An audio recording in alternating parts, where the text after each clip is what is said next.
జమ్మూ కాశ్మీర్లో సోమవారం జరిగిన ఆపరేషన్ మహాదేవ్లో పహల్గాం దాడితో సంబంధం ఉన్న ముగ్గురు ఉగ్రవాదులను సైనిక దళాలు మట్టుబెట్టిన సంగతి తెలిసిందే. వారిలో ఒకరు ఉగ్రదాడి సూత్రధారి సులేమాన్ అని, మిగిలిన ఇద్దరు అతడి అనుచరులని వార్తలొచ్చాయి. అయితే తాజాగా అమిత్ షా తన ప్రకటన ద్వారా ఆ ఇద్దరు హతులు కూడా పహల్గాం దాడికి పాల్పడిన వారేనని ధృవీకరించారు. ఈ సందర్భంగా పార్లమెంటులో సంచలన వ్యాఖ్యలు చేశారు. అవును, పహల్గాం ఘటనకు సంబంధించి ముగ్గురు ఉగ్రవాదులు హతమయ్యారని కేంద్ర హోంశాఖ మంత్రి అమిత్ షా పార్లమెంటు వేదికగా ప్రకటించారు. కీలక నిందితుడు సులేమాన్ను హతమార్చారని చెప్పారు. మిగిలిన ఇద్దరూ కూడా లష్కరే తోయిబాకు చెందిన వాళ్లేనని, వారు పేర్లు ఆఫ్ఘాన్, జిబ్రాన్ అని వెల్లడించారు. ఈ సందర్భంగా ఆపరేషన్ సింధూర్పై రెండో రోజు కొనసాగిన చర్చలో పలు కీలక విషయాలు వెల్లడించారు.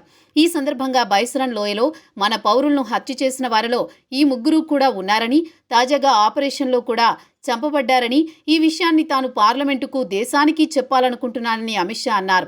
మా అమాయక పౌరులను చంపిన ముగ్గురు ఉగ్రవాదులను మేం చంపామని షా ప్రకటించారు. అనంతరం పహల్గాం దాడిలో ఈ ముగ్గురు ముష్కరుల ప్రమేయముందని ప్రభుత్వం ఎలా నిర్ధారించిందో వివరించారు. ఇందులో భాగంగా ఈ ఉగ్రవాదులకు ఆశ్రయం ఇచ్చిన వారిని ఎన్ఐఏ గతంలోనే అరెస్ట్ చేసిందని, ఈ క్రమంలో తాజాగా ఈ ఉగ్రమూకలు మృతదేహాలను శ్రీనగర్కు తీసుకువచ్చినప్పుడు గుర్తించమని తాము వారిని కోరామని అన్నారు. మరింత నిర్ధారణ కోసం పహల్గాంలోని బైసరన్ లోయలో పర్యాటకులపై దాడి జరిగిన స్థలం నుండి స్వాధీనం చేసుకున్న బుల్లెట్ షెల్స్ ఫోరెన్సిక్ నివేదికలను ఉపయోగించామని ఆయన అన్నారు. ఈ సందర్భంగా ఈ ఉగ్రవాదులను చంపిన తర్వాత వారి రైఫిల్స్ ను స్వాధీనం చేసుకున్నారని, అందులో ఒక M9, 2 AK-47లు ఉన్నాయని, ఈ రైఫిల్స్ ను ప్రత్యేక విమానంలో చండీగఢ్ సెంట్రల్ ఫోరెన్సిక్ సైన్స్ ల్యాబొరేటరీకి పంపించామని తెలిపారు. ఈ సమయంలో వీరి వద్ద దొరికిన తుపాకుల్లోని బుల్లెట్లను పహల్గాంలో దొరికిన వాటితో సరిపోల్చామని అప్పుడు నిర్ధారణ అయిందని తెలిపారు.